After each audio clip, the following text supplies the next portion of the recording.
Hello বন্ধুরা, আসসালামু আলাইকুম। কেমন আছেন আপনারা সবাই? আশা করি আপনারা সবাই ভালো আছেন। আজ আমি আপনাদের দেখাবো কিভাবে আপনারা আপনাদের পিসিতে কিংবা ল্যাপটপে কিভাবে পিক্সআর্ট ওপেন করবেন বা ইনস্টল করবেন। যাই হোক, যেটাই বলেন, পিক্সআর্ট কিভাবে আপনাদের মোবাইল ইউজ করবেন, কম্পিউটারে ইউজ করবেন, সেটাই আমি আপনাদের দেখাবো, ঠিক আছে? তো তার জন্য আপনাদের বিশেষ কোনো কিছু প্রয়োজন নেই। শুধু শুধু বলতে কি, আপনাদের উইন্ডোজের যেই স্টোরটা আছে, অ্যাপস স্টোর, সেটা থাকলেই হবে, ঠিক আছে? তো তাড়াতাড়ি হবে। তো আগেই বলি যে পিক্সার্ট হয়তো যারা আমরা পিসি ইউজ করি তাদের পিক্সার্ট দরকার হয় না, তাদের ফটোশপ আছে বা অন্য রকমের, যাই হোক, ফটোশপ দিয়ে আমরা সব করে ফেলতে পারি। তবে আমরা যারা বিগিনার লেভেলের আছি, তারা আমাদের পুরনো অভিজ্ঞতার দ্বারা আমরা পিক্সার্টে খুব ভালো একটা ফটো তৈরি করতে পারি, যেটা আমরা ফটোশপে পারি না, ঠিক আছে? তো আমাদের অনেকের কাছে মোবাইল থাকে না বা কম্পিউটার দিয়ে আমরা চাই যে আমাদের পিক্সারটা চালাতে, ঠিক আছে? তো যাদের আমার মতন এরকম ইচ্ছা আছে, তারা পিক্সার চালাতে পারেন। তো সেটা কিভাবে চালাবেন সেটা আজ আমি আপনাদের দেখাবো। আপনারা দেখছেন টেক বাংলা গাইড, আর আমি আছি আপনাদের সাথে মোহাম্মদ রবি। চলুন শুরু করা যাক।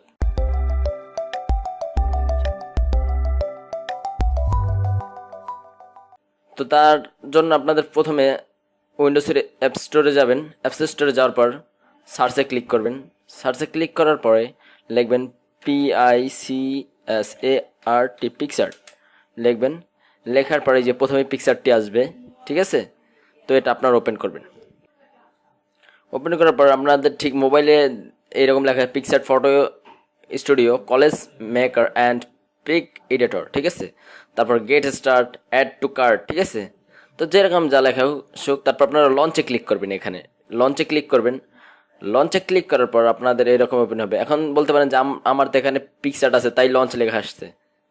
কিন্তু না বন্ধুরা, আপনাদের পিক্সার্ট না থাকলেও লঞ্চ লেখাটাই আসবে, ঠিক আছে? এই যে এরকমের লঞ্চ লেখাটাই আসবে। তো আসার পর আপনারা পিক্সারটা ওপেন হবে, ঠিক আছে? তো আপনাদের কম্পিউটার, এই যে মাই কম্পিউটার যাবেন, আপনারা যে কোনো ফটো এডিট করতে পারবেন, ঠিক আছে? সেম টু সেম আপনাদের মোবাইলের পিক্সারে যেরকম ইউজ করতে পারবেন সেরকমই ইউজ করতে পারবেন। তারপর আমরা একটা ফটো সিলেক্ট করলাম, তারপর ওপেন করি ফটোটা। আমি দেখে আপনাদের প্রথমে একটু ইন্টারফেসটা, ঠিক আছে বন্ধুরা? এই তারপর আর পিক্সারটা আপনারা যেমন ইউজ করবেন, তার সেই সময় আপনাদের নেটের প্রয়োজন নেই, কিন্তু আপনারা প্রথম যেমন আপনাদের স্টোর থেকে পিক্সারটা লঞ্চ করবেন, সেই সময় আপনাদের নেট কানেকশনের প্রয়োজন হবে, কিন্তু পরবর্তীতে প্রয়োজন নেই, ঠিক যেরকম মোবাইল হয়, ঠিক আছে? তো আমরা টেক্সটে কি করতাছো, ঠিক আছে, লিখলাম। লেখার পর আমরা ডান করে দিলাম। এখন আমরা এটার ধরেন বড় সাইজ, ছোট সাইজ, যে কোনো সাইজ করতে পারবো। তো আমরা ফিলে যে কালার করতে পারবো। তো ধরেন আমরা এটাকে কালার করে দিলাম, তারপর ওকে করে দিলাম। তারপর টেক্সট মেনু, টেক্সটের স্টাইলটা, ঠিক আছে, সাইজগুলো আমরা, তারপর হুয়ে, বিভিন্ন এগুলো করা যাবে। তারপর শ্যাডো, তারপর স্ট্রক, ঠিক আছে? স্ট্রক দিয়ে আমরা স্ট্রক করে দেবো। স্টক করে দিলাম। দেখতে পাচ্ছেন আমার ফটোর বাইরে এখন একটা কালা দিক দেখা যাচ্ছে, ঠিক আছে? তো এটা আপনার স্টক হয়তো অনেকেই জানেন। তো যাই হোক, যে কোনো এই রকমের করে তারপর আপনারা সেভে ক্লিক করবেন, যেমন আপনাদের ফটোটা আপনারা তৈরি করে।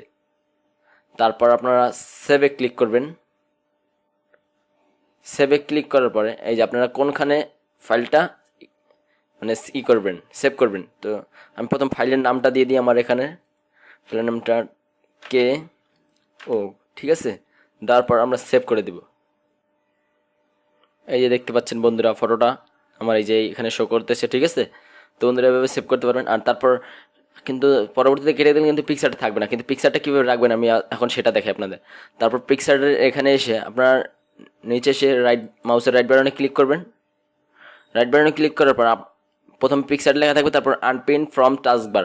আমার এখানে আনপিন লেখা আছে, আপনারা এখানে লেখা হবে পিন ফ্রম টাস্কবার, ঠিক আছে? তো আপনারা এখানে পিন ফ্রম টাস্কবারে এখানে এসে মাউসের বাম বাটনে ক্লিক করে দিবেন।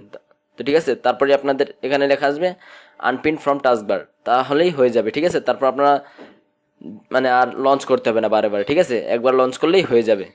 তো বন্ধুরা, এটাই ছিল আমার ভিডিওটা। আমার ভিডিওটি ভালো লাগলে আমার চ্যানেল সাবস্ক্রাইব করবেন, আর কোনো কিছু জানার থাকলে কমেন্ট বক্সে কমেন্ট করবেন, আর ভিডিওটিতে লাইক দিতে অবশ্যই ভুলবেন না। ধন্যবাদ। আসসালামু আলাইকুম। ভালো থাকবেন আপনারা সবাই।